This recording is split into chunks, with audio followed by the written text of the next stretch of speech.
প্রিয় নবী সেথায় গিয়ে পৌঁছে গেলেন তার গন্তব্যে। মেরাজ খোদার দিদার পেয়ে হলো পূর্ণ আশা যা ছিল মনে।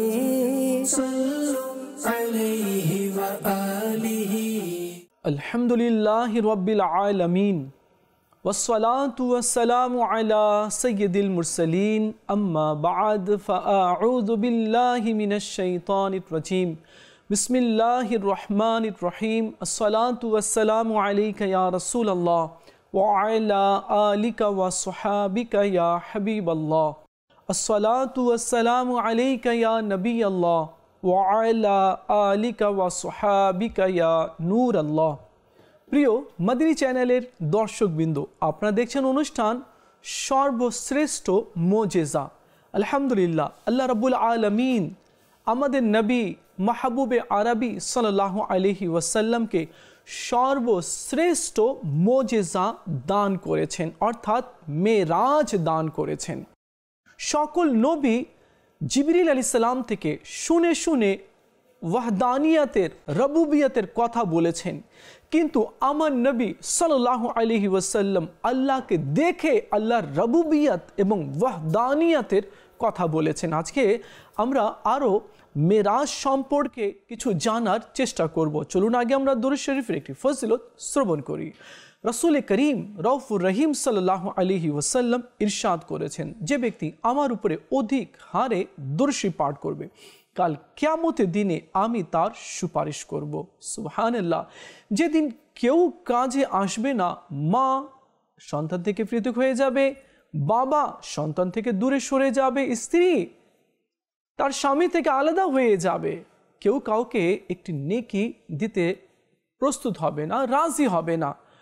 এমন ভয়াবহ সময়ে আমার নবী সাল্লাল্লাহু আলাইহি ওয়াসাল্লাম সেই ব্যক্তির সুপারিশ করবেন আর জান্নাতে নিয়ে যাবেন। আসুন আমরা নিয়ত করি, এখন থেকে আমরা চলতে ফিরতে উঠতে বসতে আমরা আমাদের নবীর উপরে অধিক হারে দুরূদ পাঠ করব। সাল্লু আলাল হাবিব সাল্লাল্লাহু তাআলা আলা মুহাম্মদ সাল্লাল্লাহু আলাইহি ওয়াসাল্লাম। প্রিয় ইসলামী ভাইয়েরা, এর পূর্বেও আমরা শুনেছি যে রাসূল করিম রউফুর রহিম সাল্লাল্লাহু আলাইহি ওয়াসাল্লাম 7 আসমান দেখেছেন এবং কি কি রয়েছে তাও অবলোকন করেছেন। এরপর নবী করিম সাল্লাল্লাহু আলাইহি ওয়াসাল্লাম সিদরাতুল মুনতাহাতে গেলেন, সেখানে কি রয়েছে এবং কি কি ঘটেছে তাও দেখলেন। এরপরে নবী করিম সাল্লাল্লাহু আলাইহি ওয়াসাল্লাম রফে চড়ে তিনি আরশে মুআল্লা এবং লা মাকানে গেলেন আল্লাহর দিদারের জন্য। আর আমার নবী সাল্লাল্লাহু আলাইহি ওয়াসাল্লাম নিজের মাথার চোখ দিয়ে সশরীরে আল্লাহ পাকের দিদার লাভ করলেন। আমার নবী বলেন কি, আমি আমার রবকে দুবার দেখেছি, এক তো হচ্ছে মাথার চোখ দিয়ে আর দ্বিতীয়বার অন্তরের চোখ দিয়ে। আল্লাহ রাব্বুল আলামিন খুশি হয়ে তার মাহবুব সাল্লাল্লাহু আলাইহি ওয়াসাল্লামকে জান্নাত দেখালেন আর জাহান্নামও দেখালেন কি আমি গুনাহগার বান্দার জন্য কি কি আযাব তৈরি করে রেখেছি। আজকে আমরা আরও কিছু আযাব সম্পর্কে শুনব, যাতে করে গুনাহের অভ্যাসটা আমাদের থেকে দূর হয়ে যায় আর আমরা আল্লাহ পাকের পছন্দনীয় বান্দা হিসাবে গণ্য হয়ে যাই। নবী করিম রউফুর রহিম সাল্লাল্লাহু তাআলা আলাইহি ওয়া আলিহি ওয়াসাল্লাম এমনি তো জাহান্নামের আযাবের অনেক বর্ণনা দিয়েছেন। ইবনে মাজাহ শরীফে রয়েছে কি হযরত সাইয়েদনা আবু হুরায়রা রাদিয়াল্লাহু তাআলা আনহু বর্ণনা করেছেন কি রাসূল করিম রউফুর রহিম সাল্লাল্লাহু আলাইহি ওয়াসাল্লাম ইরশাদ করেন কি মেরাজের রজনীতে আমি কিছু লোকের নিকট দিয়ে গমন করলাম যাদের পেট বড় বড় আকৃতির ছিল আর এর ভিতর থেকে সাপ বাহির থেকে দেখা যাচ্ছিল। আমি জিজ্ঞেস করলাম, হে জিবরিল, এরা কারা? এদের পেট এত বড় বড় কেন? মানে বিশাল মাঠের চেয়েও বড় পেট মানুষের। হ্যাঁ, এখানে আরেকটি কথা বলি আপনাকে, যারা গুনাহগার হবে আর যারা আল্লাহ পাকের নাফরমানি করে মারা যাবে, যারা সুদ খাবে, ঘুষ খাবে, অন্যায় অবিচার করবে, মানুষকে মার্ডার করবে, মানুষকে কষ্ট দিবে, মানুষের মাল আত্মসাৎ করে নেবে, আল্লাহর দিকে নত হবে না, যা ইচ্ছে তাই করবে, যা ইচ্ছে তা দেখবে, যা ইচ্ছে তা বলবে, যেখানে ইচ্ছে সেখানে যাবে, তো এমন ব্যক্তিকে আল্লাহ তাআলা কিয়ামতের দিনে কঠিন আযাব দিবে আর এই সকল আযাবের মধ্যে থেকে তার দেহকে আগে বড় করে দিবে। এক কাঁধ থেকে অন্য কাঁধে যেতে 1 বছর লাগবে বা তারও বেশি লাগবে।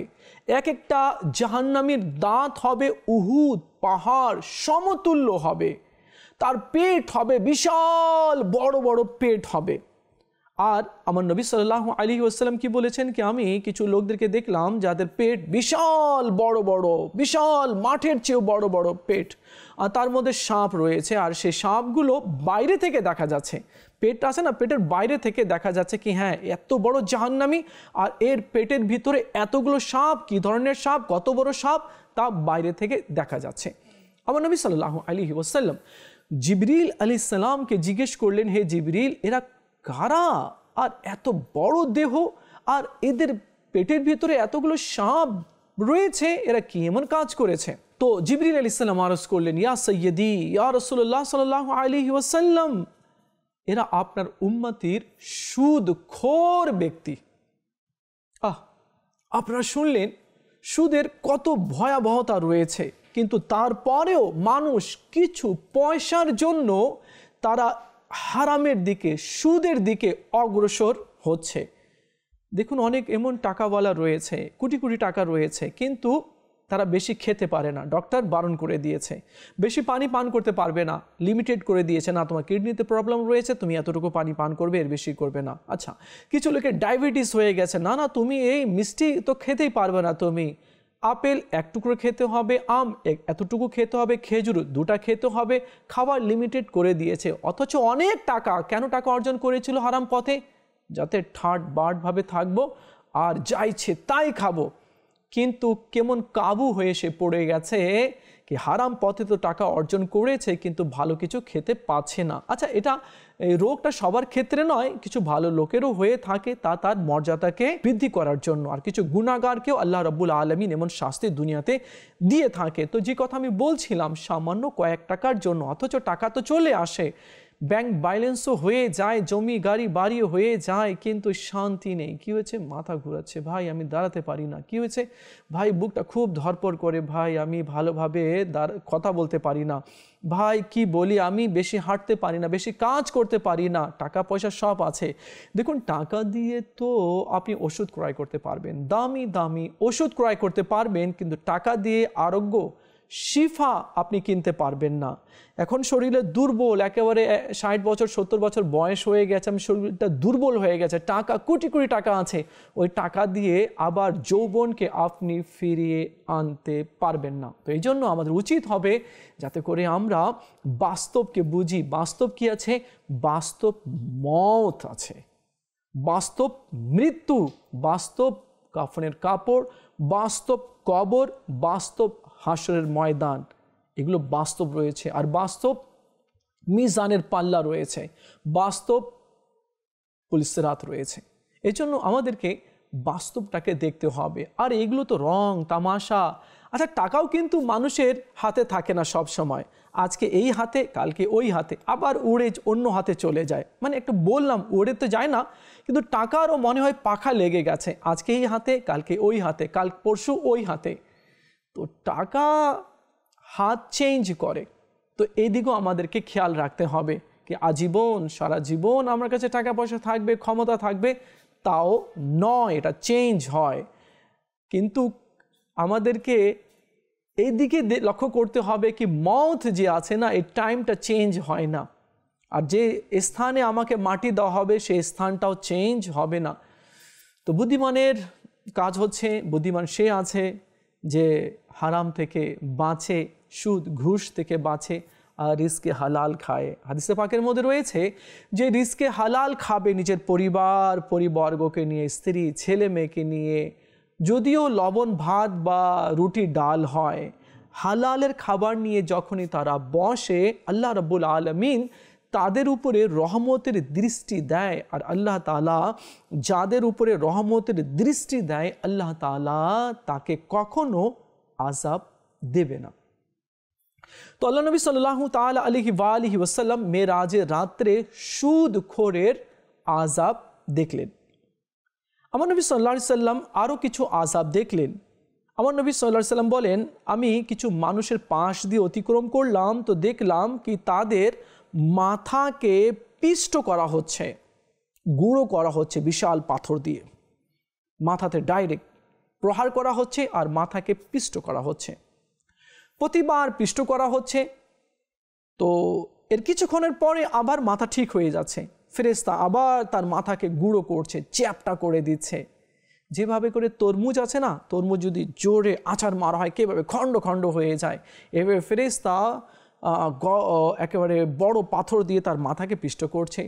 আবার কিছুক্ষণ পর ভালো হয়ে যাচ্ছে, আবার ঠিক হচ্ছে, আবার ভালো হয়ে যাচ্ছে। ফেরেশতা এভাবে আযাব র্যান্ডম কন্টিনিউ দিচ্ছে। তো আমার নবী সাল্লাল্লাহু আলাইহি ওয়াসাল্লাম জিবরিল আলাইহিস সালামকে জিজ্ঞেস করলেন, হে জিবরিল, এরা কারা আর এত ভয়ানকভাবে, এত মারাত্মকভাবে তাদেরকে কষ্ট দেওয়া হচ্ছে, এরা কি এমন কাজ করেছে, কি এমন অপরাধ করেছে? তো জিবরিল আলাইহিস সালাম আরজ করলেন, ইয়া রাসূলুল্লাহ সাল্লাল্লাহু আলাইহি ওয়াসাল্লাম, এরা ওই সমস্ত লোক যাদের মাথা নামাজের কারণে বোঝা হয়ে যেত, অর্থাৎ তাদের মাথা নামাজের সময় নত হতো না, তারা নামাজই ছিল না, তারা নামাজেই পড়তো না, তাদের মাথা আল্লাহর দরবারে নত হতো না, এই জন্য তাদেরকে এই ভয়ানক আযাব দেওয়া হচ্ছে। দেখুন, আমরা মুসলমান, আর আল্লাহ রাব্বুল আলামিন আমাদের উপরে নামাজ ফরজ করেছে, একবার নয়, দুইবার নয়। আল্লাহ রাব্বুল আলামিন অসংখ্য বার নামাজের ব্যাপারে বলেছে, নামাজ কায়েম করো আমার জিকিরের জন্য, বারবার আল্লাহ পাক নামাজের কথা বলেছেন। কিন্তু আমরা ব্যবসার জন্য নামাজ পড়ছি না, কাজকর্মের জন্য নামাজ পড়ছি না, বা এমনও কিছু লোক রয়েছে, কামলা রয়েছে বা দিন মজুর রয়েছে, তারা নিজের কাজের অজুহাত দেখিয়ে নামাজ পড়ে না। অনেকেই খেতে কাজ করে, এই জন্য অজুহাত দেখিয়ে নামাজ পড়ে না। অনেকেই মিস্ত্রি আছে, লেবার আছে, তো তারা এই অজুহাত দেখিয়ে নামাজ পড়ে না। দেখুন, এগুলো অজুহাত কাজে আসবে না। একটু কথা আপনি চিন্তা করুন। দেখুন, আমাদের সঙ্গী সাথীদেরকে, বন্ধু ফ্রেন্ড সার্কেলকে সময় দেওয়ার, তাদের মাঝে বসার, আমাদের সময় স্পেন্ড করার টাইম আছে। আত্মীয় স্বজনের বাড়িতে যাওয়ার সময় আছে। ঠিক টাইমলি দোকান খোলার, টাইমলি দোকান বন্ধ করার সময় আছে। ঠিক টাইমলি খাবার সময় রয়েছে। ব্যাংকে টাকা জমা দেওয়ার, ব্যাংক থেকে টাকা তোলার ঠিক টাইমলি সময় রয়েছে। ঘুমানোর টাইম ঠিক রয়েছে, নাস্তা করার টাইম ঠিক রয়েছে। বাড়িতে সময় দেওয়ার, বাচ্চাদেরকে, স্ত্রী এবং পরিবারকে সময় দেওয়ার টাইম আমাদের রয়েছে। কিন্তু এতগুলোর মাঝে টাইম নাই নামাজ পড়ার। নামাজ পড়ার টাইম নেই। দোকান ঠিকই খুলছে, ঠিক টাইমে বন্ধ হচ্ছে, দুনিয়ার সব কাজ হচ্ছে, কিন্তু একটা হচ্ছে না। সেটা কি? নামাজ। যে নামাজ আমার সাথে যাবে কবরে। আর আল্লাহ রাব্বুল আলামিন কোরআনে মাজিদ ফুরকানে হামিদে নামাজের ব্যাপারে বলেছেন, আর আমার নবী বলেছেন, যে ব্যক্তি নামাজ পড়বে কিয়ামতের দিনে তার জন্য নূর হবে, দলিল হবে, বুরহান হবে আর নাজাত হবে। আর যে ব্যক্তি নামাজ পড়বে না, তো কিয়ামতের দিনে না তার জন্য নূর হবে, না দলিল হবে, না বুরহান হবে। তার হাসর ফিরন, উবাই ইবনে খালফ, এরপরে মক্কার বড় বড় কাফিরদের সাথে তার ঠিকানা হবে। তো এই জন্য আমাদের উচিত যে আমরা নামাজ পড়ি, আমরা যাতে অবহেলা না করি। আমার স্ত্রী, আমার ছেলে মেয়ে, আমার পরিবর্গ, আমার অধীনে যারা কাজ করে, আমার জমি জায়গা, আমার প্রপার্টি, আমার ধন সম্পদ, আমার ট্যালেন্ট, আমার সার্টিফিকেট, আমার অথরিটি, আমার পাওয়ার, এগুলো কিছু কবরে যাবে না। আমার গাড়ি বাড়ি, ধন দৌলত, জমি জায়গা, দলিল পাতি, এগুলো কিছু কবরে যাবে না। একা যাবে, তার সাথে শুধু কাফনের কাপড় থাকবে, না সামনে কেউ থাকবে, না পিছে কেউ থাকবে না। হাদিসে পাকের মধ্যে রয়েছে, যখন মানুষ মারা যায় তো ফেরেশতা তার আমলকে তার ঘাড়ের পাশে রেখে দেয়। যখন গোসল দেওয়া হয় ওই আমলটাও তার সাথে থাকে। যখন খাটে রাখা হয় সে সময় তার আমল তার পাশেই থাকে। যখন জানাজা হয় এবং কবরে রাখা হয় সে সময়ও তার আমলটা তার পাশেই থাকে। তো বোঝা গেল আমলেই সঙ্গে যাবে, আর কিছু যাবে না। আমার লিঙ্ক, আমার অথরিটি, আমার পাওয়ার, আমার সম্পর্ক, এগুলো কোনো কিছু যাবে না। তো আসুন আমরা নত হই, সারেন্ডার করি, আত্মসমর্পণ করি। দেখুন, একটু কথা আপনাকে বলি, দুনিয়াতে কেউ যদি কোনো ক্রাইম করে আর ধরা পড়ে যায়, যদিও সে জজ সাহেবের কাছে নিজের ভুলের এবং অপরাধকে যদি স্বীকার করে নেয়, তারপরেও জজ তাকে শাস্তি দেয়, পানিশমেন্ট দেয়। কিন্তু আল্লাহ রাব্বুল আলামিনের আদালত এমন রয়েছে, কেউ যদি সেখানে উপস্থিত হয় আর সত্যিকারে অন্তরে তওবা করে নেয়, তো সেখানে পানিশমেন্ট দেওয়া হয় না, বরং তার সমস্ত গুনাহকে ক্ষমা করে দেওয়া হয়। ইমাম গজ্জালী রহমতুল্লাহি তাআলা আলাইহি বলেন, তোমার দ্বারা গুনাহ সংগঠিত হয়ে গেছে, তো তওবা তো করে নাও, আল্লাহ তওবার দরজা খুলে রেখেছে। তো আমাদের উচিত হবে যাতে করে আমরা তওবা করি, আর তওবা করলে আল্লাহ পাক তওবাকারীর উপরে সন্তুষ্ট হয়। তো আল্লাহ আমাদের সবাইকে 5 ওয়াক্ত নামাজ পড়ার তৌফিক দান করুক। আরেকটি কথা আছে, যাকাত ফরজ হয়েছে জমিনের উপরে। জিবরিল আলাইহিস সালাম আসলেন, আয়াত নিয়ে আসলেন এবং বললেন, আল্লাহর বিধি বিধান শোনালেন জমিনে। হজ ফরজ হলো জমিনে, আর অন্যান্য হুকুম আহকামগুলো আসলো জমিনে। জিবরিল আলাইহিস সালাম নিয়ে আসলেন, হুকুম আহকাম শুনিয়ে দিলেন। কিন্তু নামাজ কোথায় পাওয়া গিয়েছে? আসমানে। আমার নবী মেরাজে তশরিফ নিয়ে গেলেন, আর মেরাজ থেকে যখন ফিরে আসবেন তো আল্লাহ তাআলা তার মাহবুবকে নামাজ উপহার দিলেন। তো এই নামাজ না, এই নামাজ মেরাজের রজনীতে পাওয়া গিয়েছে, আসমানে পাওয়া গিয়েছে। আর অন্যান্য হুকুম তো জমিনে, কিন্তু এটা এত বড়, এটা ইনাম, এটা পুরস্কার যেটা আল্লাহ তাআলা মেরাজের রজনীতে তার মাহবুবকে দান করেছে। তো এই নামাজ এখন আমাদের উপরে ফরজ রয়েছে, তো এর কত গুরুত্ব দেওয়া উচিত। আল্লাহ তাআলা আমাদের সবাইকে নামাজের গুরুত্ব বুঝার আমাদেরকে তৌফিক দান করুক। এবার আমরা আরেকটি আযাবের ব্যাপারে শুনব। রাসূল আরবি সাল্লাল্লাহু আলাইহি ওয়াসাল্লাম মেরাজের রজনীতে আর কি কি আযাব দেখেছেন। আমার নবী বলেন কি, মেরাজের রজনীতে আমি কিছু লোককে দেখলাম যাদের ঠোঁট আগুনের কেঁচি দ্বারা কাটা হচ্ছিল, আর প্রতিবার কাটার পর আবার ঠিক হয়ে যাচ্ছিল, আবার ফেরেশতারা তার ঠোঁটকে আগুনের কেঁচি দ্বারা কাটছিল। আমার নবী সাল্লাল্লাহু আলাইহি ওয়াসাল্লাম জিবরিল আলাইহিস সালামকে জিজ্ঞেস করলেন, জিবরিল এরা কারা আর এদেরকে এত ভয়ঙ্করভাবে আযাব দেওয়া হচ্ছে? তাদের ঠোঁটগুলোকে আগুনের কেঁচি দ্বারা কাটা হচ্ছে, রক্ত ঝরছে, আবার ঠিক হয়ে যাচ্ছে, আবার কাটছে, আবার রক্ত ঝরছে। জিবরিল এরা কারা এবং এদের অপরাধ কি? তখন জিবরিল আলাইহিস সালাম আরজ করলেন, ইয়া রাসূলুল্লাহ সাল্লাল্লাহু আলাইহি ওয়াসাল্লাম, এরা হচ্ছে আপনার উম্মতির বক্তা, আলোচনা করত, বক্তব্য দিত, ওয়াজ করত। তারা তো বক্তব্য দিত কিন্তু সেই অনুযায়ী আমল করত না। তারা কোরআন পড়তো কিন্তু সে অনুযায়ী চলতো না। এই জন্য ওই সমস্ত বক্তাদেরকে আযাব দেওয়া হচ্ছে। বাস্তবে কি, এখন আমরা নিজের দিকে লক্ষ্য করি, আমরা তো অনেক বক্তব্য দিই বা অনেক ওয়াজ নসিহত করি, আমরা কি সেই অনুযায়ী আমল করছি? সেই অনুযায়ী আমরা চলছি? সেই অনুযায়ী কি আমরা রাত দিন চলার এবং তাকওয়া পরহেজগারি অবলম্বন করার কি আমরা চেষ্টা করছি? আর একটা কথা আছে, আমরা ভাইরাল হওয়ার অনেক চেষ্টা করি, লাইক শেয়ার কমেন্ট আমরা পাওয়ার জন্য ব্যস্ত রয়েছি। দুনিয়াতে যদিও কেউ লাইক শেয়ার কমেন্ট পেয়ে যায়, আর যদি আল্লাহর দরবারে আনলাইক হয়ে যায়, তাহলে তার এত ওয়াজ করা, বক্তব্য দেওয়া কোনো কাজে আসবে না। আমরা লাইক যদি পেতে চাই তো আল্লাহর দরবার থেকে পাই।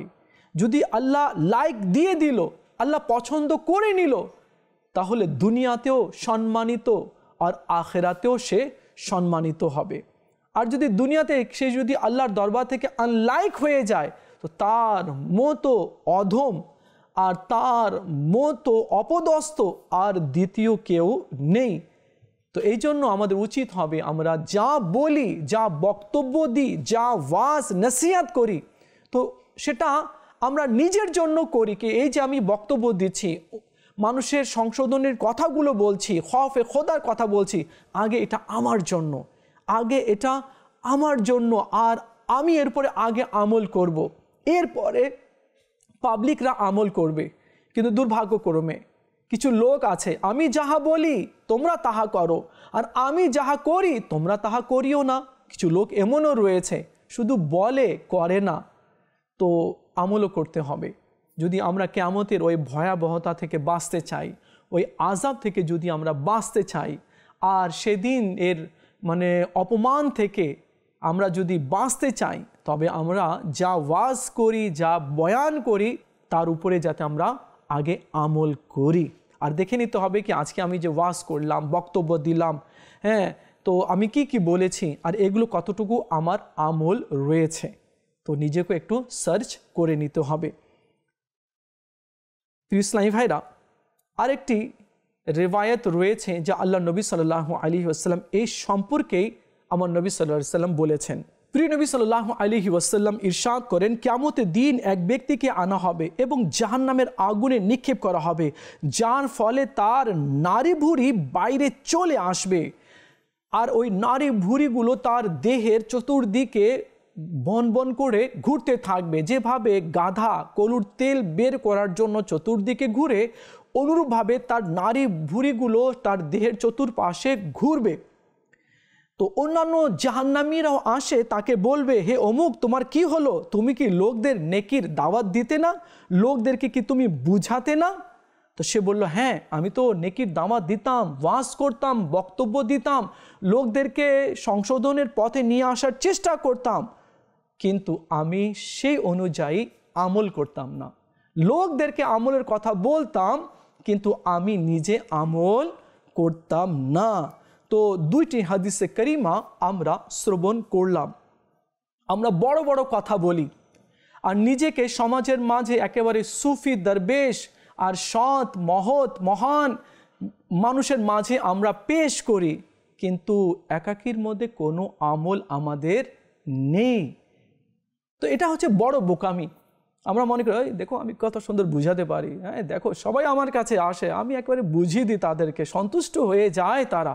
বাহ, ভালো কথা, ঠিক আছে, আপনি বুঝাতে পারেন, কিন্তু আমি বলবো যে যে সন্তুষ্ট হচ্ছে বা সন্তুষ্ট করে পাঠালো, তো তার মতো আহাম্মক বা বড় বোকা অধম আর দ্বিতীয় মনে কেউ নেই। কেন? সে লোকদেরকে তো ভালো কথা বলছে, কিন্তু নিজে আমল করছে না। আর নিজে আমল করছে না, সে কি জানে তার জন্য কি কি আযাব প্রস্তুত করা রয়েছে? এটাও একটা ধোঁকা রয়েছে, এটাও একটা ধোঁকা রয়েছে। এই ধোঁকা থেকে বাইরে বেরিয়ে আসা উচিত। কেননা আমি যাকে বুঝাচ্ছি, আমার ব্যাপারে তাকে জিজ্ঞেস করা হবে না, বরং তার ব্যাপারে তাকে জিজ্ঞেস করা হবে, আর আমার ব্যাপারে আমাকে জিজ্ঞেস করা হবে। আর দ্বিতীয় কথা হচ্ছে, আমি যা করছি, যা বলছি, যা শুনছি, যা দেখছি, যা করছি, সব তো আল্লাহ দেখছে। আল্লাহর কাছে কোনো কিছু গোপনীয়তা নেই। কি চিন্তা আছে? আমি নামাজ পড়ছি লৌকিকতার জন্য, আমি দান করছি লৌকিকতার জন্য, আমি ভালো কথা বলছি সাধু সাজার জন্য, কি হচ্ছে না হচ্ছে ভিতরের অবস্থা সব কিছু আল্লাহ জানে। তো এই জন্য নেকি করার সময়, দান করার সময়, বক্তব্য দেওয়ার সময় নিজের মনকে বুঝিয়ে নিতে হবে, নিজের মনকে একবার চেক করে নিতে হবে সে ঠিক আছে কি না। সে বাহ বাহ পাওয়ার জন্য, সম্মান পাওয়ার জন্য, গর্ব পাওয়ার জন্য কি করছে, নাকি আল্লাহর জন্য করছে। তো এই দিকও একটু আমাদেরকে চেক করে নিতে হবে। প্রিয় মদিনী চ্যানেলের দর্শকবৃন্দ, আপনারা দেখছেন অনুষ্ঠান সর্বশ্রেষ্ঠ মোজেজা। আর এই মোজেজা আল্লাহ তাআলা তার মাহবুব সাল্লাল্লাহু আলাইহি ওয়াসাল্লামকে আল্লাহ তাআলা দান করেছেন। সুবহান আল্লাহ। আর আল্লাহ রাব্বুল আলামিন তার মাহবুবের জন্য বলেছেন, ওয়া রাফা'না লাকা যিকরাক, হে নবী আমি আপনার জন্য আপনার সম্মানকে বৃদ্ধি করে দিয়েছি। আল্লাহ রাব্বুল আলামিন তার মাহবুবের সম্মানকে বৃদ্ধি করে দিয়েছে। কত করেছে করনেওয়ালা জানে, আর যার করেছে সে জানে। তো আমাদের উচিত হবে যাতে আমরাও সুন্নাতের উপরে আমল করি, আর আমরাও নেক আমল করি, নেক পথে চলি, তবেই আমরা সাকসেস হব। অন্যথায় কিন্তু এই দুনিয়া ধোঁকা রয়েছে, আর এখানে শয়তানও রয়েছে, নফসও রয়েছে। আমাদেরকে নেকির পথ থেকে শয়তান নফস বাধা দিবে। বুদ্ধিমান সে, জ্ঞানী সে আছে যে নিজের আখিরাতকে এই মাটির উপরেই থেকে সাজিয়ে নেয়, নিজের কবরকে এই মাটির উপরে থেকেই সাজিয়ে নেয়। সে হচ্ছে বুদ্ধিমান। দেখা হবে আগামী পর্বে আরেকটি বিষয় নিয়ে, মেরাজে মুস্তাফা সম্পর্কে আলোচনা করার চেষ্টা করব। ততক্ষণ ভালো থাকবেন আর মদিনী চ্যানেলের সঙ্গেই থাকবেন।